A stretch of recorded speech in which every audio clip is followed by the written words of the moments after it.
ये देखिए steps of income method. Income method से एनडीपीएफसी तक पहुंचने के लिए क्या स्टेप होती हैं? The various steps involve in estimating national income by income method.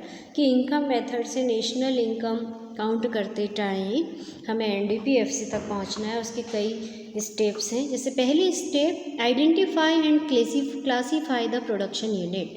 पहली बात तो जहाँ प्रोडक्शन हो रहा है वो प्रोडक्शन यूनिट कैसी है, प्राइमरी सेक्टर में आने वाली है, टर्सरी में आने वाली है या सेकेंडरी में आने वाली है, उसको पहचान और उस ग्रुप में डाल दो। किसी भी यूनिट को एक से ज़्यादा ग्रुप में नहीं डालना, नहीं तो डबल काउंटिंग हो जाएगी। फिर दूसरा है estimate the factor income paid by each sector. कि सबको, हर सेक्टर ने फैक्टर इनकम कितनी कितनी पे की है ये देखना। कि the factor income paid by each sector are classified under the following head. कि हर सेक्टर जो इनकम दे रहा है उनको हम किस में बांट देंगे? Compensation of employees, rent, royalty, interest, profit and mixed income. तो जब हमने इन पांचों को ऐड कर लिया, वो पांचों मिलकर क्या बन गए? एनडीपी एट एफसी, यानी हम डोमेस्टिक इनकम पे आ गए। पांचों को ऐड किया तो हम आ गए डोमेस्टिक इनकम एनडीपीएफसी पर। पहले हर यूनिट को पहचाना, पांचों में कितना कितना इनकम दिया गया है सबको वो ऐड किया, तो हम आ गए डोमेस्टिक इनकम पे। हमें नेशनल इनकम पर जाना है तो domestic income NDPFC, national income एनएनपीएफसी। तो सिर्फ अंतर कहाँ आ रहा है? डोमेस्टिक और नेशनल। तो डोमेस्टिक से नेशनल पे जाने के लिए सिर्फ हम NFIA यानी net factor income from abroad इसमें ऐड कर देंगे। ये हमें पता है, net factor income from abroad मतलब विदेशों में हमारे जो लोग रह रहे हैं उनको जितनी इनकम मिल रही है उसमें से हम अपने देश में विदेशी लोगों को जो इनकम पे कर रहे हैं वो माइनस कर देते हैं, तो वो कहलाता है net factor income from abroad. वो हमने प्लस कर दिया तो वो कहलाता है हमारा NNPFC। अब इसके बाद आती है प्रिकॉशंस ऑफ इनकम मेथड। यानी इनकम मेथड से जब हम NDPFC तक पहुंच रहे हैं तो हमें क्या बातें ध्यान में रखनी चाहिए?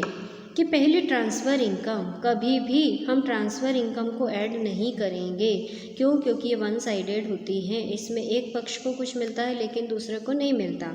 तो कौन कौन सी चीज़ों को हमें शामिल नहीं करना है?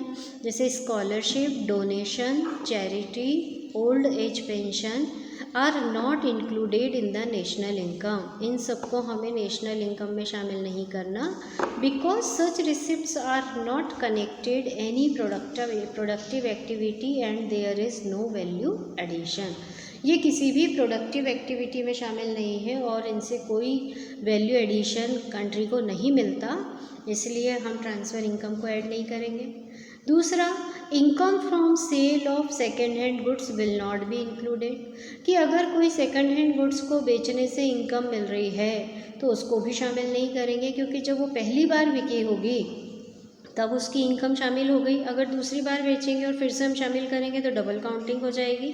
तो कोई भी असेट्स अगर सेकेंड टाइम बिक रही है तो उससे होने वाली इनकम को हम इसमें शामिल नहीं करते, बट उसको बेचने से रिलेटेड कोई कमीशन मिला है, ब्रोकरेज मिली है, तो वो ऐड ज़रूर की जाएगी, क्योंकि वो कमीशन एजेंट की इनकम है, इसलिए उसको ऐड करेंगे। तीसरा पॉइंट है income from sale of share, bond, debenture will not be included. कि शेयर, डिबेंचर, बॉन्ड इनको बेचने से जो इनकम होती है वो हम कभी भी अपनी इनकम मेथड के दौरान नेशनल इनकम में शामिल नहीं करेंगे, क्योंकि as such transactions do not contribute to current flow of goods and services. क्योंकि इस तरह के ट्रांजैक्शन से सिर्फ पेपर का अधिकार एक व्यक्ति से दूसरे व्यक्ति को मिलता है, कोई भी गुड्स या सर्विसेज ट्रांसफ़र नहीं होती, इसलिए हम नेशनल इनकम में इनको शामिल नहीं करेंगे। कि the financial assets are mere paper claims and involve a change of title only. कि ये सिर्फ पेपर क्लेम है और बेचने खरीदने से सिर्फ इसके मालिकाना हक चेंज हो जाते हैं, बाकी इकोनॉमी में कोई चेंज नहीं आता, इसलिए हम इनको शामिल नहीं करेंगे। Windfall gains like income from lottery, horse race etcetera, अचानक से मिलने वाली कोई इनकम जिसके लिए हमने कोई अलग से मेहनत नहीं की है, लॉटरी लग जाना, शर्त में, जुए में पैसा जीत जाना, इस तरह की अगर कोई इनकम होती है तो उससे कोई प्रोडक्टिव एक्टिविटी नहीं हो रही है, इसलिए उसको नेशनल इनकम में शामिल नहीं किया जाएगा। Imputed value of services provide by owners of production units will be included, कि प्रोडक्शन यूनिट ने किसी को इम्प्यूटेड वैल्यू है, जैसे मकान दिया है रहने के लिए, आज ऐसे स्कूल है, स्कूल अगर हमें फ्री क्वार्टर देता है रहने को तो वो भी हमारी इनकम का एक भाग कहलाएगा। कि सपोज़ करिए कि इतनी बड़ा मकान में कहीं और ले रही हूँ तो मुझे 5-6 हज़ार रुपये उसका रेंट भरना पड़ता है, पर स्कूल मेरे से नहीं ले रहा है रेंट, यानी वो भी मेरी सैलरी का एक पार्ट है, इस तरह से उसको शामिल किया जाएगा। सपोज़ करिए कि मेरी बिल्डिंग जो मैंने किराए पे दे रखी थी 10,000 रुपये महीना किराए पे, अब मैंने वहीं पे दुकान लगा ली, अब मेरी इनकम हो रही है, तो मैं अपनी इनकम में वहाँ के 10,000 रुपये किराए के रूप में जो मुझे इनकम मिलती थी, ये मानते हुए कि मुझे दुकान के प्रॉफिट में से वो इनकम लेनी है, वो मैं शामिल कर लूँगी, तो इम्प्यूटेड वैल्यू शामिल की जाएगी। Payment out of past saving are not included in the national income, जैसे death duties, gift tax, interest tax, इस तरह का कोई भी पेमेंट होता है उसको हम नेशनल इनकम में शामिल नहीं करते। डेथ ड्यूटी का क्या मतलब होता है?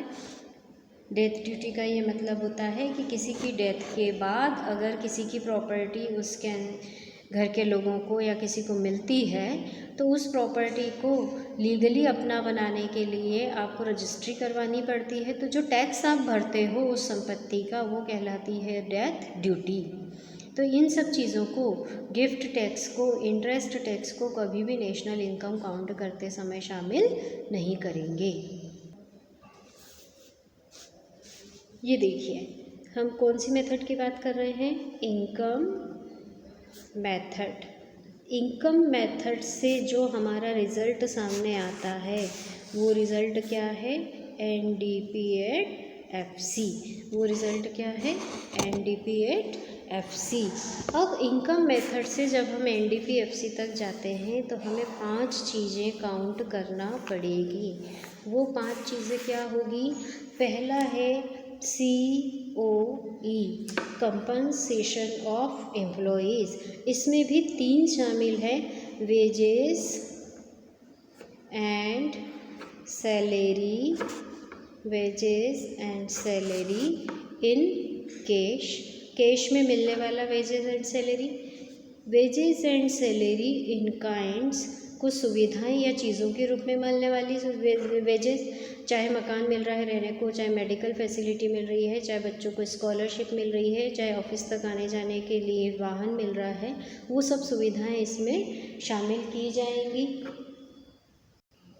और तीसरा पॉइंट होता है एम्प्लॉयर्स कंट्रीब्यूशन, कि अगर आपका एम्प्लॉयर आपके फेवर में कहीं कोई पैसा जमा कर रहा है, चाहे वो आपका GPF हो या कोई फंड हो, तो कंट्रीब्यूशन, ये एम्प्लॉयर द्वारा दिया गया कंट्रीब्यूशन, ये भी शामिल होगा।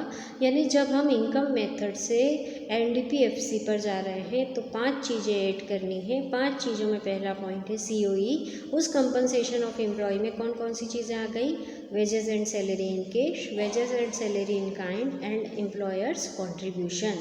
दूसरा आपका आता है rent and royalty, rent and royalty. किसी ने अपनी बिल्डिंग किराए पर दे रखी है, वो उसकी इनकम का सोर्स है। अगर आपने कोई बुक लिखी और उसको छापने का अधिकार आप किसी पब्लिशर को दे रहे हो तो वो इनकम रॉयल्टी कहलाती है। तो इस तरह से मिलने वाली इनकम मेथड का दूसरा हेड है रेंट और रॉयल्टी। तीसरा है इंटरेस्ट। किसी की इनकम का सोर्स होता है उसको मिलने वाला ब्याज, लेकिन ये ब्याज कौन से पैसे पे?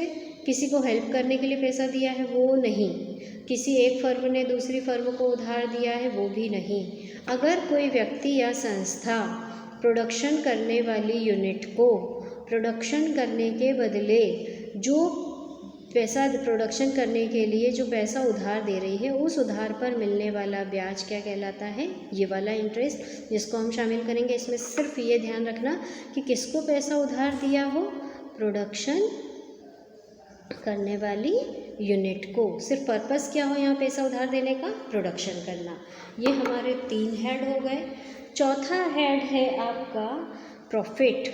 चौथा हेड किसका है? प्रॉफिट। प्रॉफिट किसको मिलता है? एंटरप्रेन्योर को। एंटरप्रेन्योर ने जो बिज़नेस शुरू किया, बिज़नेस शुरू करने के बदले उसका पर्पस क्या है बिज़नेस शुरू करने का? कि प्रॉफिट कमाऊंगा।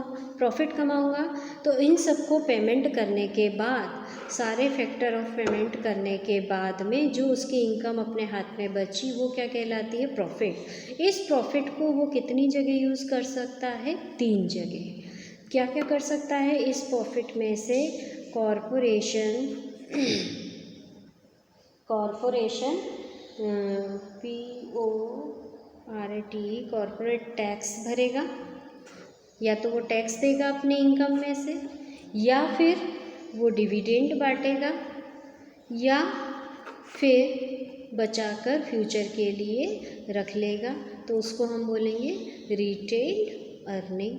ये उसके पर्पस होंगे कि वो अपने प्रॉफिट को कितनी तरह से यूज़ करे। कॉरपोरेट टैक्स भरेगा, डिविडेंड भरेगा, या अर्निंग रिटर्न रहेगी, ये उसके तरीके हैं। और इसका 5वां हेड आता है हमारा मिक्स्ड इनकम। कि बहुत से लोग हैं जो ना तो कॉम्पनसेशन ऑफ एम्प्लॉयज़ की कैटेगरी में आते हैं, यानी ना तो वो किसी के एम्प्लॉई हैं, ना उन्हें रेंट और रॉयल्टी से इनकम मिल रही है, ना ही उन्होंने किसी को पैसा उधार दिया है, इंटरेस्ट से उनकी इनकम हो रही है, और ना ही वो खुद एंटरप्रेन्योर हैं, बल्कि वो क्या हैं? छोटे मोटे दुकानदार हैं। उनको रोज़मर्रा की अपनी अलग अलग इनकम होती है, किसी दिन ज़्यादा किसी दिन कम। तो 5वां हेड जिसमें लोग सेल्फ एम्प्लॉयड हैं, जिन्होंने अपने आप को खुद एम्प्लॉयमेंट दे रखा है, तो उनको मिलने वाली इनकम क्या कहलाती है? Mixed income. इसमें दर्जी, नाई, धोबी, घरों में काम करने वाले वर्कर्स, वो सारे लोग इस कैटेगरी में शामिल हो जाते हैं, मिक्स्ड इनकम। तो इस तरीके से जब हमने इनकम मेथड से NDPFC तक जाने की कोशिश की तो हमने 5 हेड यूज़ किए। पहला सोर्स है COE, rent and royalty, interest, profit और मिक्स्ड इनकम।